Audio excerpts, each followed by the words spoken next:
The Sequence of Bible Prophecy, Humanity in the Crosshairs of History, Part 2. Now we need to begin the process of finding other important pieces of information. We have 16 books in the Old Testament and one in the New Testament that are clearly identified as prophetic writings. Scattered throughout the other 49 Old and New Testament books is a significant amount of other information, including many other prophecies that we need to be aware of as well. God faithfully preserved all of these words for us for over 3,000 years as a testimony and as a witness. We would do well to take heed of these things. In Part 1, we considered some of the former things of old. Moving on from that, of those individuals that recorded messages from the celestial kingdom, we only have 5 that have record of access given to the authors to actually enter the divine council. That was Moses, Isaiah, Daniel, Ezekiel, and John. Could this be an important clue? A hint to look more closely into the messages they were given? I think so. When we talk of Moses' introduction to the celestial realm, we find in Exodus 33:11, "Thus Yahweh would speak unto Moses face to face, as a man speaks unto his friend."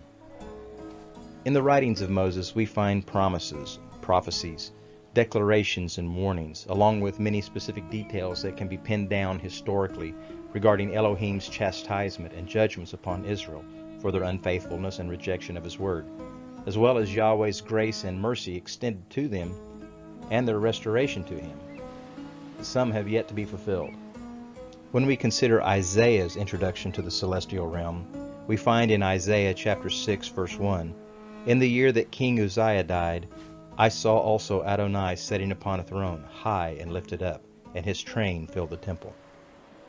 The writings of Isaiah cover a wide spectrum of prophetic topics, but specifically in his end-time writings, we find details that point us to events like the coming millennial kingdom and the day of Yahweh's judgment, fearsome planetary and cosmic events, the battle of Gog and Magog, and geopolitical events in the last days. We know that Daniel had a lifetime of interaction with the celestial realm, but in Daniel chapter 7 we find, "I beheld till thrones were cast down, and the Ancient of Days did sit, whose garment was white as snow, and the hair of his head like pure wool. His throne was like the fiery flame, and his wheels as burning fire. Thousands ministered unto him, and 10,000 times 10,000 stood before him. Judgment was set, and the books were open." The writings of Daniel contain the highest concentration of historically sequential prophecies. In them, we find a lot of specific details about the progression of future world empires, the destruction of the final world empire, the coming Antichrist, the coming millennial kingdom, and much more. Ezekiel's introduction to the celestial realm can be found in the first 7 chapters of the book of Ezekiel, where it records his encounter with Yahweh in the throne room of heaven, and of the charge that Yahweh gave him to speak. The general theme of Ezekiel's writing points to Israel's future hope. In his writings concerning the end of time, we find specific details pointing to the last days restoration of Israel, the battle of Gog and Magog, the millennial kingdom, the millennial temple, the coming prince, and more. John's introduction to the celestial realm can be found in the book of Revelation, where it begins with John seeing the glorified Jesus and receiving from him a charge to write down everything that he sees that shall soon come to pass. The book of Revelation is very specific. It is the most detailed and comprehensive look at specific events that will transpire during the time we call Daniel's 70th week. These 5 prophets were personally granted access to pass through the barrier between earth and heaven. Each saw things and were given specific messages revealing different aspects of future events. Some received more, some less, but clearly all were looking at a bigger picture, but all were not seeing the whole. I believe we can find clues to the sequence of forthcoming events scattered throughout each of their writings. So where do we start? Of the hundreds of individual prophecies recorded within the pages of the Bible's prophetic writings, the single most comprehensive source of sequential, historical, and end-time prophetic information can be found in the book of Daniel. This will be our starting point. But as we begin moving through these prophecies, we always need to keep in the back of our mind the fact that Noah's flood did not end the cosmic rebellion. The prophecies we look at reveal the next phase in this ongoing cosmic conflict, and how earthly events are still intertwined in that battle. They allow us to view them from two different vantage points, a temporal vantage point and a celestial vantage point. Daniel, God's prince in Babylon. Both the northern kingdom of Israel in 722 BC and the southern kingdom of Judah in 586 BC found themselves uprooted from the land Yahweh gave as an inheritance to Abraham, Isaac, and Jacob, all because they prostituted themselves by worshiping the fallen ones, the Elohim of the nations that surrounded them, and they refused to repent and return to the true worship of the Elohe Israel. History has taught us that the common practice of conquering kings and the ruling of their vassal states typically began with the removal of prominent young men and women from the upper echelon of the conquered kingdom. These individuals would be taken back to the conquering king's court to serve as both hostage, cultural advisor, and possible liaisons. The fact that Daniel and his friends were taken to Babylon in the first wave of the exiles tells us they were all well-educated young men of privilege, education, prominence, and status. So 600 years before the birth of Jesus, this young Jewish prince of the royal lineage of David was among the first 3,000 exiles taken by Nebuchadnezzar in 605 BC.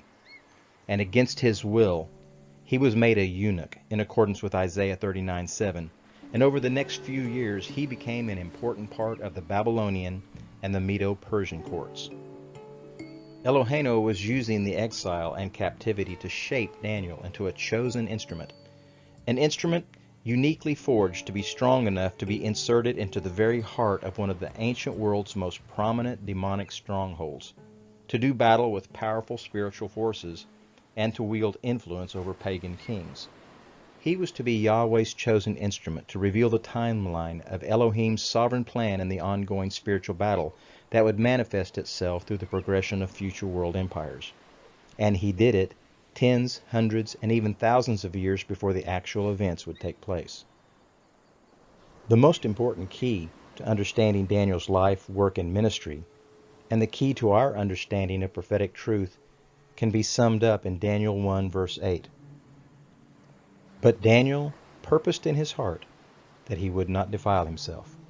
Peer pressure, the cultural demands for social compliance, governmental decrees, laws and regulations, nor the guaranteed threat of death ever altered his devotion or commitment. Now for a little context. The angelic rebels chose ancient Babylon as one of the growing number of strongholds they were reestablishing on the earth after the flood. And because of their direct influence and activity, Babylon became the ancient capital of intense spiritual activity. Babylonian priests, priestesses, astrologers, magicians, and soothsayers were renowned throughout the ancient world for their dark wisdom, power, and knowledge. But Yahweh used a prophecy to undermine the plans of the demonic deities of Babylon, and it came in the form of a veiled dream given to a ruler who, ironically, honored the fallen powers of heaven. This was another strategic blow delivered from the throne room of heaven in this ongoing cosmic war that confounded and confused the old Elohim of this world and those who followed their demonically inspired insight and wisdom. And Yahweh initiated Daniel's ministry by unsettling the dreams of a pagan despot. In Daniel 2, verse 1, it says, "In the second year of the reign of Nebuchadnezzar, Nebuchadnezzar dreamed dreams wherewith his spirit was troubled." And as we know, after all of the hoopla and the threats of death in the court of Nebuchadnezzar, Daniel was given an opportunity to be brought into the presence of the king. Daniel 2:19 says, "Then was the secret revealed unto Daniel in a night vision. Then Daniel blessed the God of heaven." And the result of that revelation elevated the young Daniel and his friends into some of the most influential positions within the pagan empire, all because of their faith and uncompromising devotion to the one true Elohim of Israel, Yahweh El Elyon. In Daniel chapter 2, beginning in verse 31, we have record of Daniel beginning to speak to Nebuchadnezzar. "Thou, O king, saw and beheld a great image. this great image, whose brightness was excellent, stood before you, and the form thereof was terrible. When we see the word image used in the ancient context of the Bible, it's not simply referring to an engraving or a statue representing a deity. After Noah's flood, the fallen angels interacted with ancient cultures through images.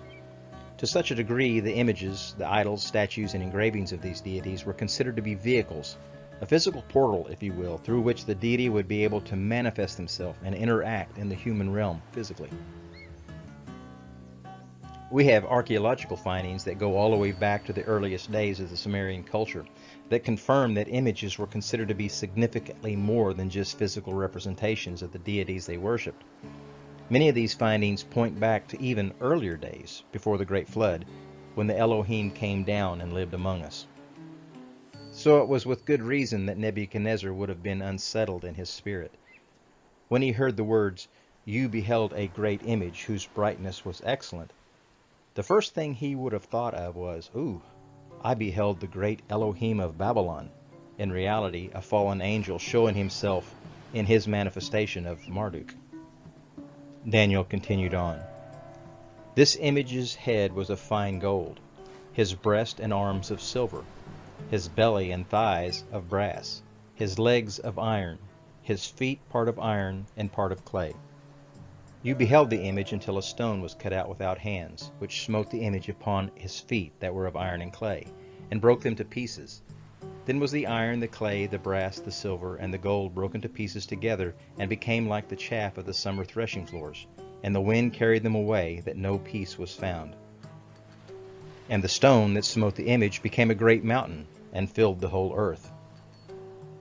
Thou, O king, art a king of kings, for the Elohim of heaven has given you a kingdom, power, and strength, and glory." Given Nebuchadnezzar's well-known pride, it's not hard to imagine that as soon as Daniel said the words, "Thou, O king, art a king of kings, for the Elohim of heaven has given you a kingdom, power, and strength, and glory," all that he would have heard was, "And by the way, O king, you too are an Elohim." This could explain why he decided to build a giant image of himself on the plains of Dura shortly thereafter, which led to a later incident involving Daniel's 3 friends. And Daniel continued, "And after you shall arise another kingdom inferior to you, and another third kingdom of brass, which shall bear rule over all the earth.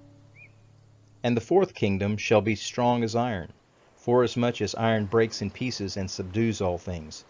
And as iron that breaks all of these, shall it break in pieces and bruise. And whereas you saw the feet and toes, part of potter's clay and part of iron, the kingdom shall be divided, but there shall be in it the strength of the iron. And as the toes of the feet were part of iron and part of clay, so the kingdom shall be partly strong and partly broken. They shall mingle themselves with the seed of men, but they shall not cleave to one another, even as iron is not mixed with clay." Okay, time for a personal thought. Because I believe the Bible originates from a source outside of our space-time domain, I am convinced that prophetic texts are Yahweh's way of communicating specific information about future events to us. It is my opinion that the words, the spelling, and the arrangement of each text is purposely designed. The text says what it says, in the place that it is saying it, in the way it is saying it, for a reason. And for that reason, when I read, "And whereas you saw the feet and toes, part of potter's clay and part of iron, the kingdom shall be divided, but there shall be in it the strength of the iron," and "as the toes of the feet were part of iron and part of clay, so the kingdom shall be partly strong and partly broken, they shall mingle themselves with the seed of men, but they shall not cleave one to another, even as iron is not mixed with clay." When I unpack these verses, I see patterns. In these verses, I find specific references that direct me to look at the feet, toes, potter's clay, iron, a kingdom that will be divided, partly strong, partly broken, a mingling of one part of the divided kingdom with a group identified as the seed of men.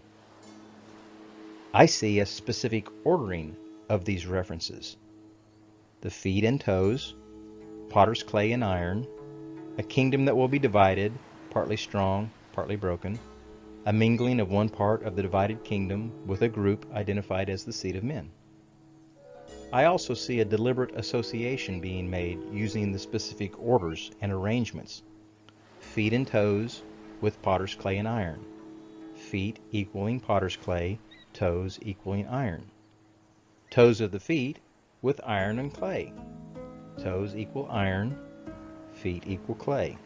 I believe this is deliberate because the association of feet to clay and toes to iron do not change, even though the first verse references the feet first, then the toes, and in the second verse, toes are mentioned first, and then the feet.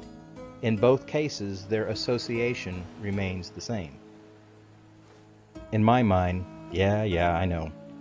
The evidence is beginning to tell us the feet and toes are talking about two hybrid kingdoms that are somehow linked or intertwined with one another.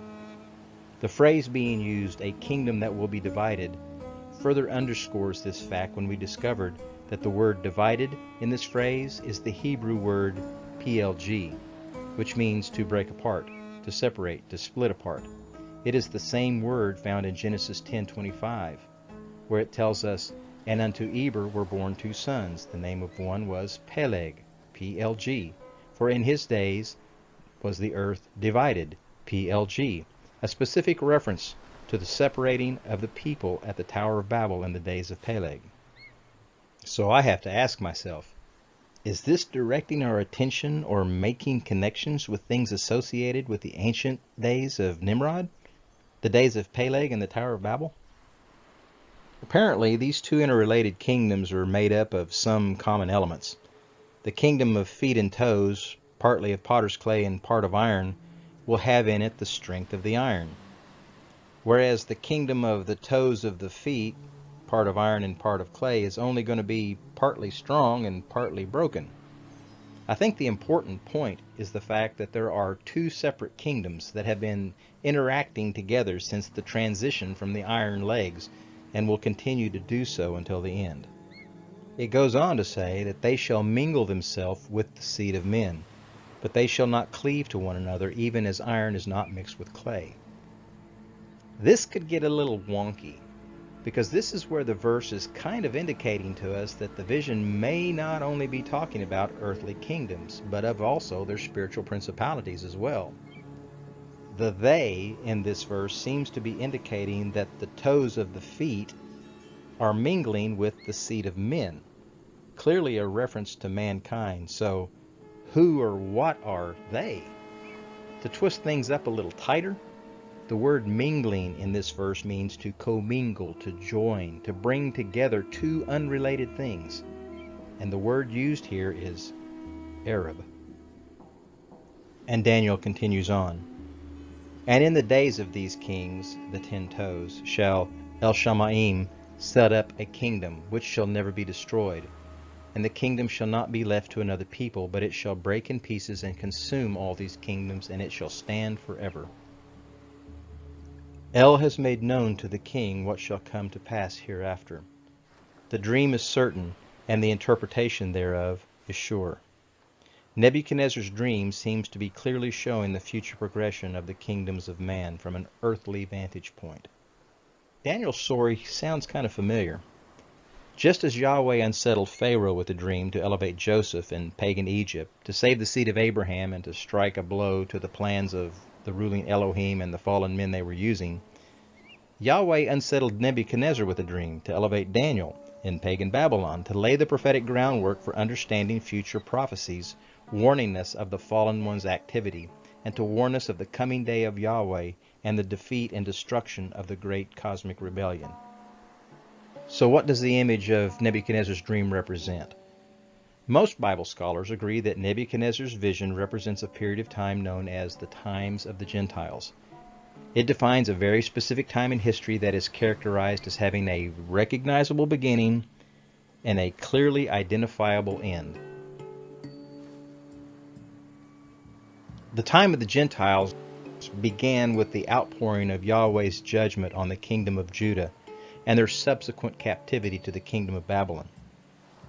It will continue until the kingdom of Yahweh is established in the world of man sometime in the future. The time of the Gentiles began around 606 BC. Luke 21 tells us, "And Jerusalem shall be trodden down until the times of the Gentiles be fulfilled." So what is the time of the Gentiles?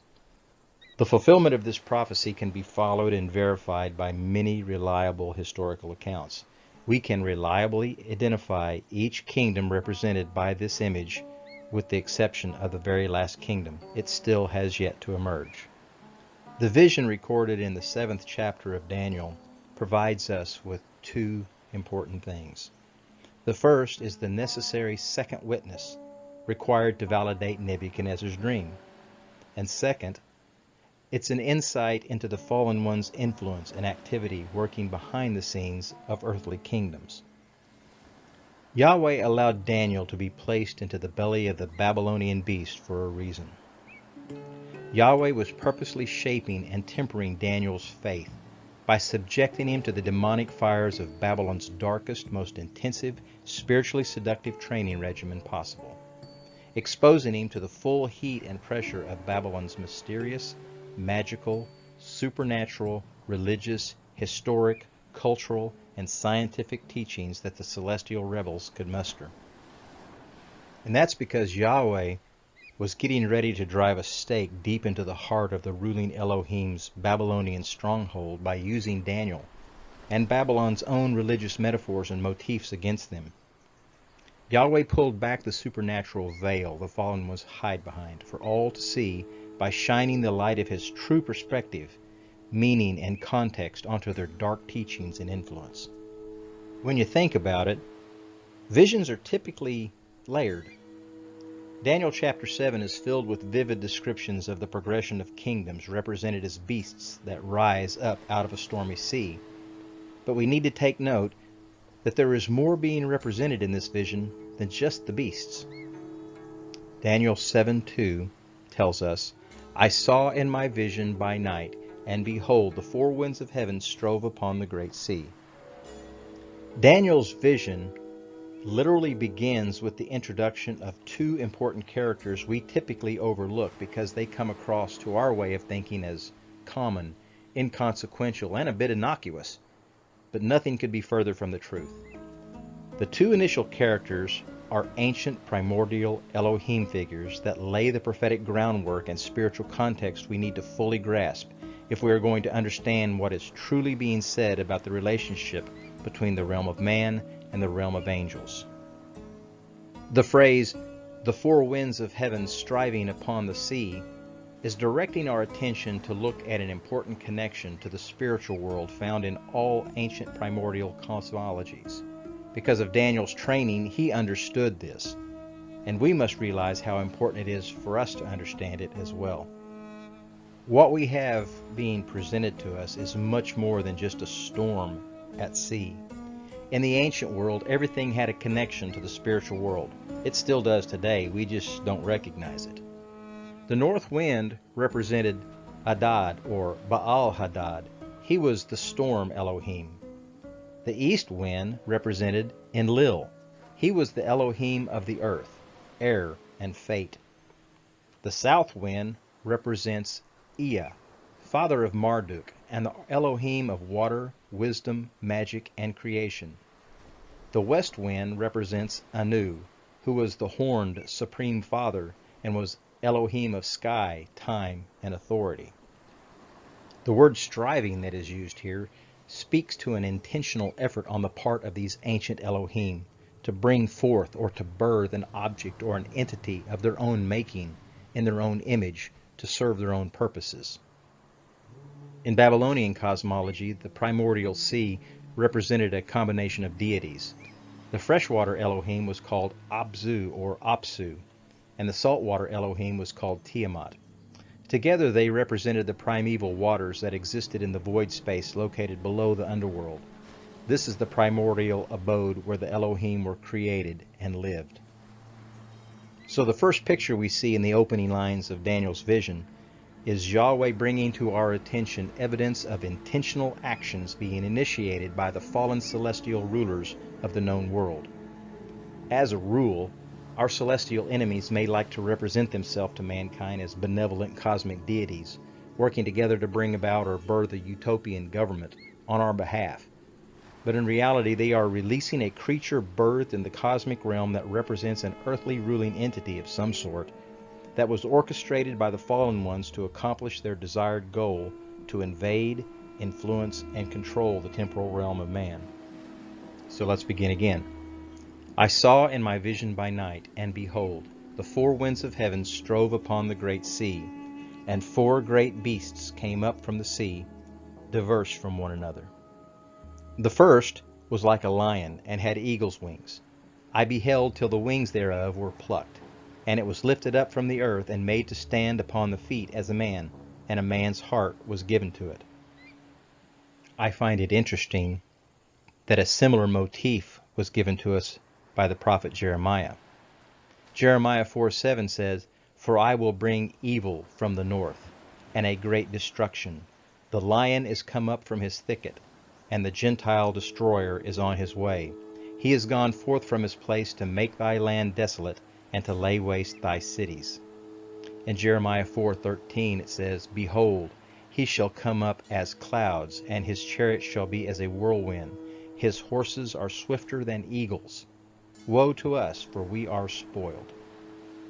Of Nebuchadnezzar it was later written in Daniel 4:16, "Let his heart be changed from a man's, and let a beast's heart be given to him."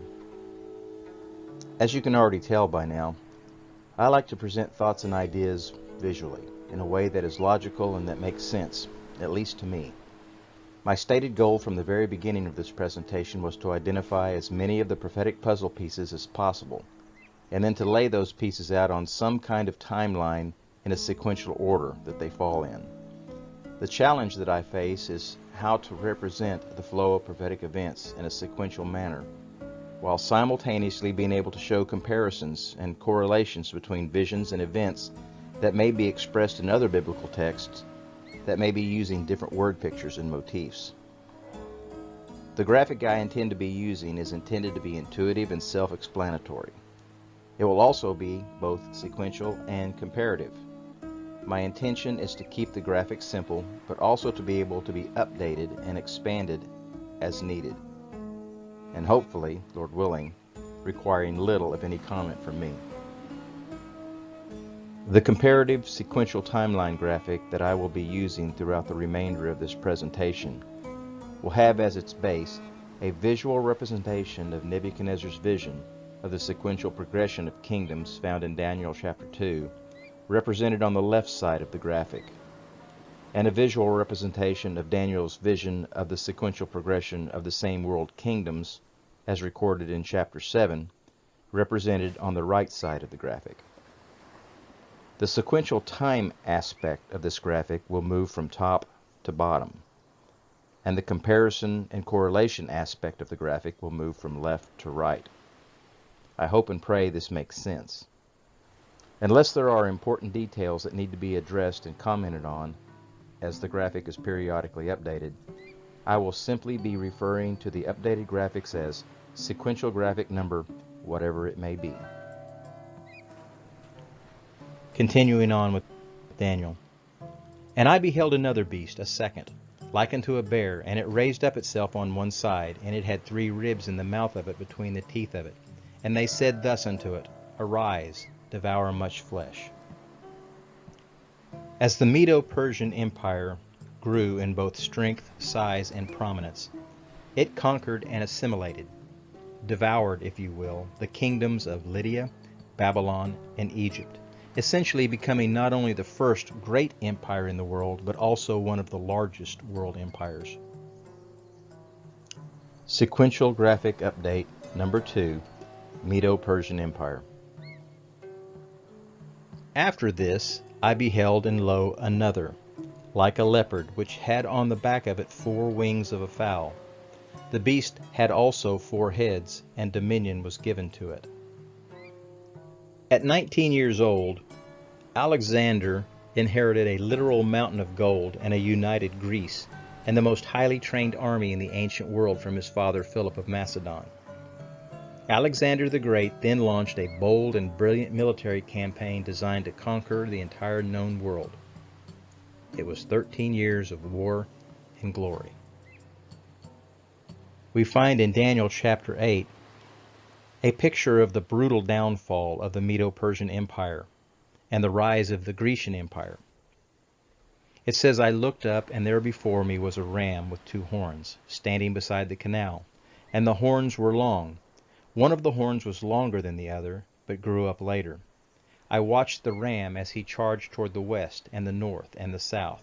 No animal could stand against him, and none could rescue from his power. He did as he pleased and became great."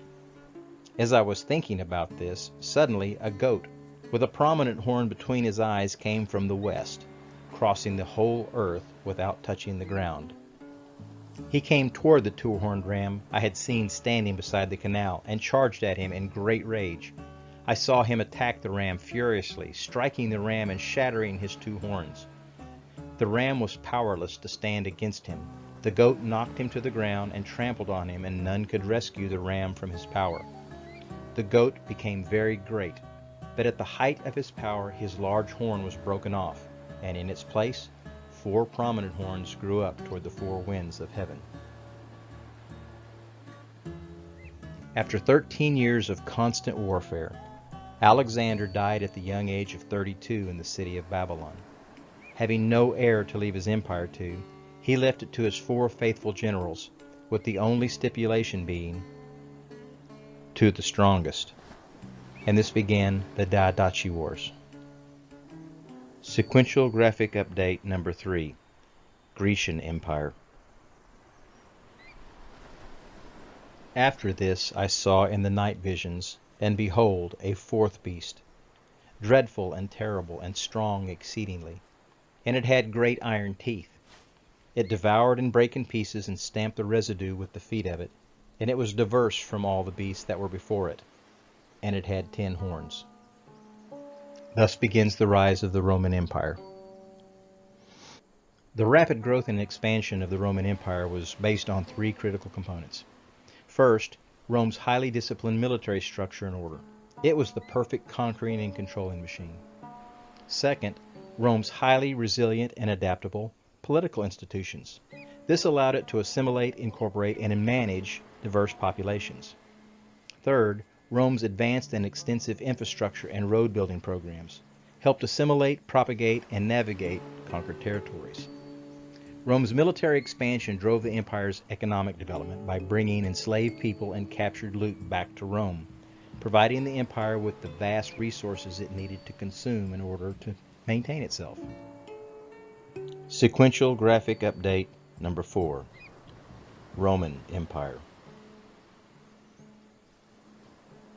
I considered the horns, and behold, there came up among them another little horn, before whom were 3 of the first horns plucked up by the roots. And behold, in this horn were eyes like the eyes of a man, and a mouth speaking great things. But who are these horns? Most modern Bible teachers believe that the Roman Empire will be revived, and popular teaching has identified the European Union as the prime candidate. But is that interpretation accurate? Because if that's so, an explanation of why there's an unexplained gap in this progression is in order, from the Roman Empire to the European Union.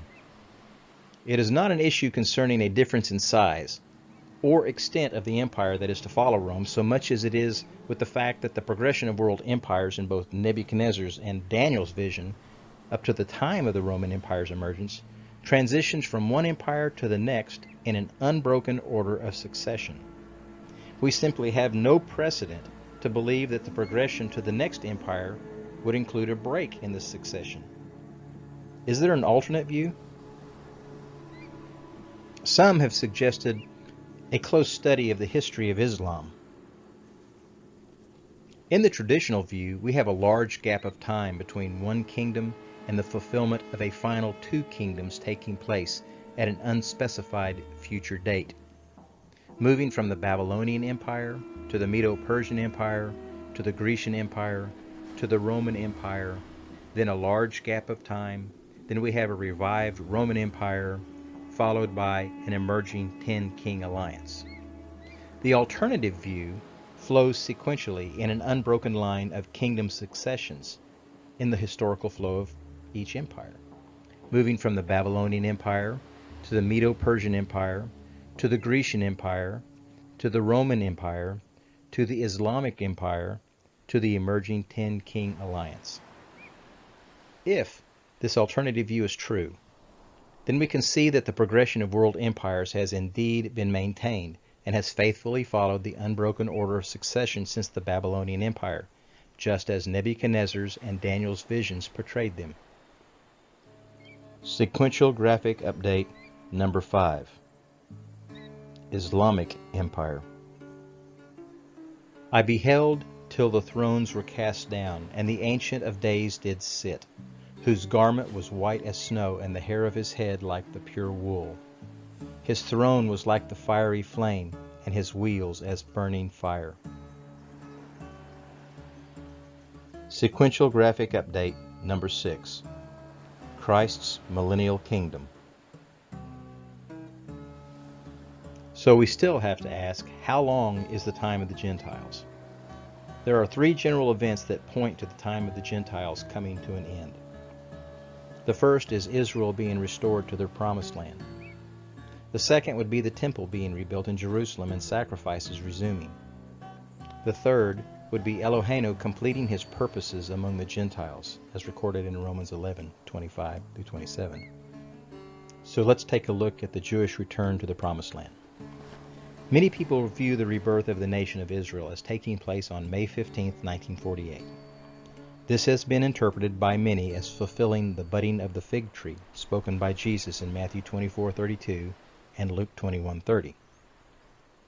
But there is no consensus.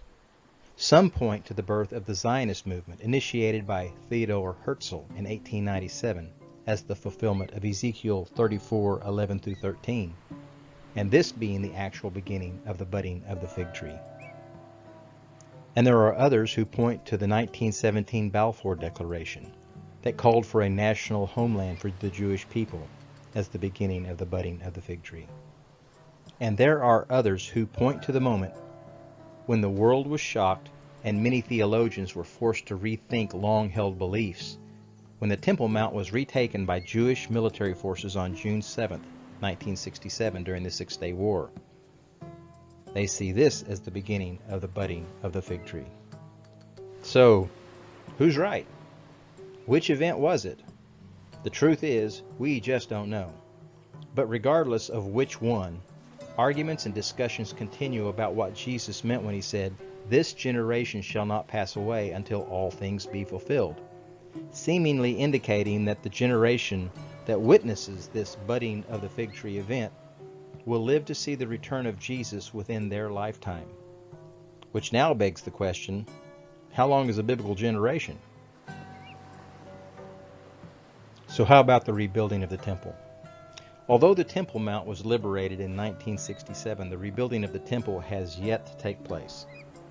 There has been a lot of activity among such groups as the Temple Mount Faithful and the Temple Institute, but as of this date, there has been no official attempt by the Jewish nation as a whole to comply with God's requirement to rebuild the temple. That could change. The Israelis recently selected a new prime minister, and he is the first Orthodox Jew to be elected to that position. He has advocated the rebuilding of the temple in the past, and only time will tell how that will play out in his administration. But don't let that fool you. That does not mean that things have not been moving forward in that direction. Not only have the menorah, the altar of incense, the table of showbread, and the small bronze lavers been recreated, many of the essential smaller gold, silver, and bronze pieces of the future temple's furnishings and sacrificial equipment have been reproduced in recent years as well. And how about this? Did you know the whole range of biblical musical instruments have also been reconstructed and mass-produced for future temple worship? And legitimate members of Aaronic and Levitical descendants have been genetically identified, verified, and are currently being trained to perform the required sacrificial rites and temple rituals. This even includes the required garments that the high priest must wear. They have been completed and are ready for use. And, for the first time since the destruction of the temple in 70 AD, a legitimate genetic descendant of Aaron, Rabbi Baruch Khan, was selected on August 29, 2016 by the recently re-established Sanhedrin to assume the role of the Jewish high priest. He has since declined, but there are other candidates. And in order to overcome a final hurdle, red heifers are being raised in accordance with Levitical standards to be sacrificed in accordance with Mosaic law for purification purposes. According to Scripture, these ashes must be mingled with the ashes of the last sacrifice, which we know historically to have happened in 70 AD, shortly before the temple was destroyed. Those ashes were hidden prior to the destruction of the temple in 70 AD and must now be found. Clues found in the copper scroll that was found in the Dead Sea caves seem to point to where the ashes, as well as other significant temple treasures, may be found. So, for now, we have to say that things are getting close, but not yet. So what about the completion of Yahweh's purposes among the Gentiles? Romans 11:25-27. For I would not, brethren, that you should be ignorant of this mystery, lest you should be wise in your own conceits, that blindness in part is happened to Israel, until the fullness of the Gentiles be come in. And so all Israel shall be saved. As it is written, there shall come out of Zion the deliverer, and shall turn away ungodliness from Jacob. For this is my covenant unto them, when I shall take away their sins. I believe that the fullness of the Gentiles referred to by Paul in Romans 11 is different than the times of the Gentiles, but I find it possible for them to be associated with one another as well. Paul indicates that we, the church, may find ourselves at risk of falling prey to a blinding pride when we fail to recognize that God is simultaneously working a specific plan to be accomplished in a set time for both Jews and the Gentiles. This plan, referred to as the fullness of the Gentiles, is still in process. Revelation chapter 11 tells us, I was given a reed like a measuring rod, and was told, Go and measure the temple of God, and the altar, and count the worshippers there, but exclude the outer court. Do not measure it, because it has been given to the Gentiles. They will trample on the holy city for 42 months. According to Revelation chapter 11, Elohim tells us that his plan is to continue his use of the Gentiles in a dominant role throughout world history, and the Gentiles will continue to occupy or exercise authority over Jerusalem for a set time which will conclude immediately before the physical return of Christ takes place. In other words, the time of the Gentiles will continue until Daniel's 70th week is completed. So how can we know how long the time of the Gentiles will be? Luke 21:24 and 25 tell us, They will fall by the sword and will be taken as prisoners to all nations. Jerusalem will be trampled on by the Gentiles until the time of the Gentiles are fulfilled. There will be signs in the sun, moon, and stars. On earth, nations will be in anguish and perplexity at the roaring and tossing of the sea. The context of Luke 21:24 and 25 tells us that the time of the Gentiles will continue through what Matthew 24:6-8 identified as the beginning of sorrows, and will move well into what we commonly call the Great Tribulation, which will lead right up to the point where a series of great cosmic disturbances will take place. If we use the date of 586 BC associated with the final fall of the kingdom of Judah and the destruction of the temple in Israel as our starting point, and then lay it out on a visual timeline representing our prophetic understanding of the times of the Gentiles we have recorded in the book of Daniel, we get a graphic that looks something like this. Sequential graphic update number 7, beginning of the times of the Gentiles. But to continue on.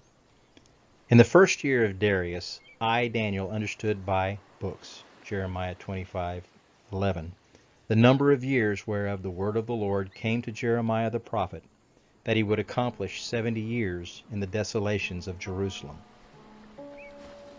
70 weeks are decreed to your people, and as to your holy city, to finish the transgression, to make an end of sins, to make atonement for iniquity, to bring in everlasting righteousness, to seal up vision and prophecy, and to anoint the most holy. Daniel 9:24. Know then, and understand, that from the going out of a word to restore and to rebuild Jerusalem, to Messiah the Prince, shall be 7 weeks and 62 weeks. The street shall be built again, and the wall, even in times of affliction. Daniel 9:25. And after 62 weeks, Messiah shall be cut off, but not for himself.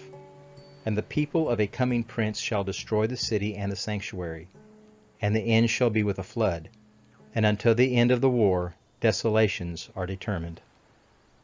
And he, the prince who shall come, shall confirm a covenant with the many for 1 week. And in the middle of the week he shall cause the sacrifice and the offering to cease, and on the corner of the altar desolating abominations, even until the end, and that which was decreed shall pour out on the desolator.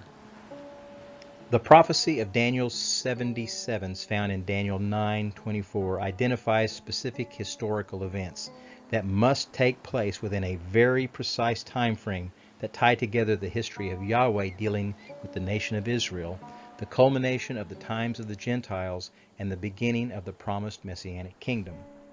Since this prophecy deals with the reckoning of time, it is important for us to make sure that we are reckoning time the same way it is being presented to us. The 77s in Daniel 9:24 refer to 70 weeks of years. While this concept may be unfamiliar to us, Hebrew tradition regularly defines a week as being a cycle of 7 that can be made up of days, weeks, months, or years. An example would be 1 year equals 1 day of the week. 7 years equals 7 days, which equals 1 week. You do realize that calendars are used universally, but not all calendars are universal. In other words, every culture measures and marks time, usually astronomical and religious things, but not all cultures measure and mark time the same way. Did you know that there are currently 40 different calendars being used today all across the world other than the Gregorian calendar that we're used to? This makes things exceptionally difficult and challenging to accurately reconcile the many different variables in each unique time-keeping system. And if those calendars are lunar-based, or solar-based, or lunar-solar-based, and have more or fewer days in a year, that just adds to the complexity and reconciliation. Archaeology has confirmed that up to around 701 BC, evidence abounds to the fact that most, if not all, ancient calendars like the Assyrian, Chaldean, Egyptian, Hebrews, Persians, Greeks, Phoenicians, Chinese, Hindus, they were based on a 360-day year made up of 12 30-day months. We know these civilizations were meticulous, highly advanced mathematically, and astoundingly accurate in their astronomical observations, so much so that it seems highly improbable that they were all wrong in their reckoning of time. What seems more likely, and a growing body of evidence points to, is that a major planetary event of some kind took place. There are currently several workable theories, but we do not know for sure what caused the reorganization of time reckoning methods from around 701 BC until our present time. But what we do know, however, is that this change in timekeeping can be traced back to the day the sun moved backwards 10 degrees in the days of Hezekiah. The result was the current 365-day calendar that we now use. Regardless of the reason, the biblical calendar from Genesis to Revelation consistently uses references of a 360-day year, and in many circles it is referred to as a prophetic year. Thanks to the detailed work of Sir Robert Anderson of Scotland Yard fame and the author of The Coming Prince, he painstakingly confirmed the authenticity and mathematical accuracy of Daniel's prophecy concerning the 70 weeks by validating and reconciling Daniel's prophecies with our modern calendar in 1894. Sir Robert Anderson points out that a careful reading of Daniel chapter 9 shows that this 70 weeks of years prophecy is divided into 3 unique sections: 7 weeks of years, 62 weeks of years, and 1 week of years. And embedded within each of these 3 sections, we can find prophetic markers to be looking for. Let's take a closer look at the 77s in Daniel chapter 9. Know then and understand that from the going out of a word to restore and rebuild Jerusalem to Messiah the Prince shall be 7 weeks and 62 weeks. The street shall be built again, and the wall, even in times of affliction. Daniel 9:25. The first section of 7 sevens deals with the giving of a command and the subsequent rebuilding and restoration of Jerusalem after the first diaspora. If we take 7 weeks and multiply those by 7 years per week, we get 49 years. We multiply that by 360 days per year, or a prophetic year. That gives us 17,640 days. When we see this command, know then and understand that the trigger has been pulled and the countdown has begun. Looking a little deeper. Know then and understand that from the going out of a word to restore and rebuild Jerusalem to Messiah the Prince shall be 7 weeks and 62 weeks, a total of 69 weeks of years. The street shall be built again, and the wall, even in times of affliction. And after 62 weeks, or at the end of the 69th week, Messiah shall be cut off, but not for himself. Daniel 9:25 and 26. The second section of sevens consists of the first set of sevens plus an additional 62 sevens, a total of 69 sevens, that culminate with the cutting off or execution, karat, death penalty, of Messiah the Prince. So 69 weeks times 7 years per week equals 483 years times 360 days per year, which equals 173,880 days. Digging even deeper. And after 62 weeks Messiah shall be cut off, but not for himself. And the people of a coming prince shall destroy the city and the sanctuary. And its end shall be with the flood, and ruins are determined, and until the end shall be war. And he, the prince who shall come, shall confirm a covenant with the many for 1 week. And in the middle of the week he shall cause the sacrifice and the offering to cease. And on a corner of the altar desolating abominations, even until the end. And that which was decreed shall pour out on the desolator. Daniel 9:26 and 27. The third sevens section consists of only 1 7, and it is distinguished by a covenant that is confirmed by a prince that is to come, and that shall be broken in the midst, or halfway in the middle of this week. So we have 1 week times 7 years, that equals 7 years. Multiplied by 360 days per year is 2,520 days. The midpoint will be 1,260 days. So we have 7 weeks, 62 weeks, and 1 week for 70 weeks. Daniel 9:24 tells us 70 weeks of years are decreed as to your people and as to your holy city, to finish the transgression, to make an end of sins, to make atonement for iniquity, to bring in everlasting righteousness, to seal up vision and prophecy, and anoint the most holy. At the conclusion of the 77s, the vision and the prophecy will be completely fulfilled, and everlasting righteousness will be brought in. If we follow Sir Robert Anderson's lead, we find that we have multiple historical reference points to help make sense of this prophecy as it is being fulfilled. History records the existence of 4 decrees issued to the Jews. 3 of these decrees related only to the rebuilding of the temple and are mentioned in Ezra chapters 1, 4, 6, and 7. There is only 1 historical decree issued that granted authority to rebuild the city walls, and this is recorded in Nehemiah chapter 2, 1 through 8. On March 14th, 445 BC, Artaxerxes Longimanus issued a decree for the Jews to rebuild Jerusalem, and he gave Nehemiah oversight of the task. It was this decree that Gabriel told Daniel would act as the trigger to set in motion the prophecy of the 70 weeks. And it is the date of the issued decree that can be used to test the prophet, to see if his message was indeed from God. It was during this 49-year period, after the decree was issued, or the first 7, that Jerusalem was being reestablished as the center of Israel's spiritual identity and as the political capital of Israel. It goes without saying, however, that within the same time frame, the returning Jews were heavily involved in the restoration of the city and the sanctuary, the resettlement of returning people, the reorganization of their political system, and the reestablishment of their priesthood and religious system.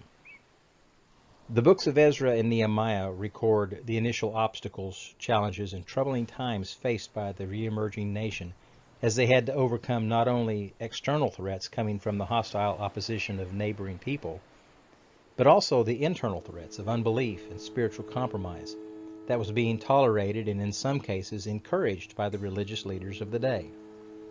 It was also during this time frame that the messages of Haggai, Malachi, and Zechariah were proclaimed among the people.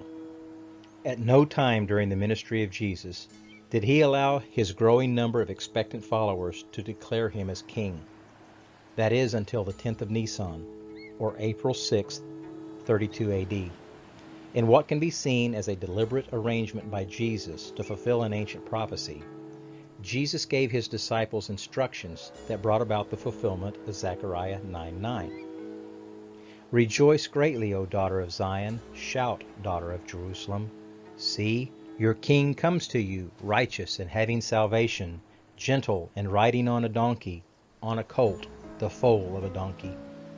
It was at this time that Jesus allowed his followers to declare him as King Messiah, as he made what we know as the triumphal entry into Jerusalem. In direct fulfillment of Gabriel's prophecy given 5 centuries earlier and recorded in Daniel 9:25, this event took place exactly 173,880 days, or 69 weeks of 360-day years, after the decree was issued to rebuild and restore Jerusalem. In accordance with the faithful Word of God, Jesus was executed after the end of the 69th week. He was given the death penalty, not for anything he did. It said Messiah shall be cut off, and not for himself, but for us, so that God's perfect plan would continue to be in place. 38 years after Messiah had been cut off, the people of a prince who shall come encircled the city. The 5th, 10th, 12th, and 15th Roman legions, made up of troops predominantly conscripted from the modern-day areas of Syria, Turkey, and Iraq, were led by the Roman general Titus Vespasian. The siege of Jerusalem resulted in over 1 million people dying. After a period of ferocious fighting, the walls were breached and the temple was destroyed by fire and torn apart by soldiers trying to get to the molten gold. Final destruction took place on the 9th of Av, the exact day of the first temple's destruction over 600 years earlier. Is that a coincidence? There are many questions, but few answers to that question. There is one statement that Jesus made, however, that could provide some insight. Because you knew not the time of your visitation. What follows is an unspecified interval of time. That interval is prefaced by using the word after the 62 plus 7 weeks, and it is followed by an ominous and obscure statement that seems to come before the beginning of the 70th week. Daniel 9:26 says, "And the end shall be with the flood, and until the end of the war desolations are determined." There is no other information detailed in the prophecy. All we know is that until the end of the war, desolations are determined. Daniel 9:24 says, 70 weeks are decreed as to your people and as to your holy city. So here we are, just over 2,000 years later, and we find ourselves at a point in this prophecy where we are waiting for another triggering event. Some kind of event that will be the catalyst to launch us into the final week, the final 7-year period of Daniel's prophecy.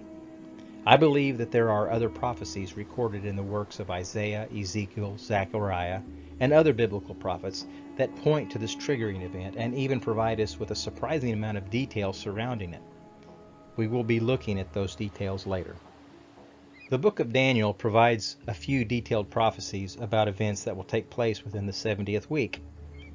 But the most prominent detail points us to the halfway point in the midst of the 70th week, what we commonly associate with the abomination of desolation, which is to happen exactly in the middle, or 1,260 days into the 70th week. Daniel 9:27 says, "And he shall confirm a covenant with the many for 1 week. And in the middle of the week he shall cause the sacrifice and the offering to cease, and on a corner of the altar desolating abominations, even until the end. And that which was decreed shall pour out on the desolator." Okay, as you can see, I'm inserting a second graphic that will periodically be used in this presentation and that will be updated from time to time. Like my first graphic, this is a representation of the sequential progression of events. But unlike the first graphic, this one represents a very specific time period. This graphic represents Daniel's 70th week, also known in pop culture prophecy terms as the Tribulation or the Great Tribulation. It is a period of time described in the Bible as 7 360-day years that are equally divided into 2 1,260-day halves. This graphic represents the last 7 years of human history that will end with the Battle of Armageddon and launch the 1,000-year millennial reign of Christ. Like my first graphic, unless there are important details needing to be commented on in the forthcoming updates, I will simply refer to this graphic as Daniel's 70th week update number, whatever it may be. Sequential graphic update number 8, Times of the Gentiles timeline.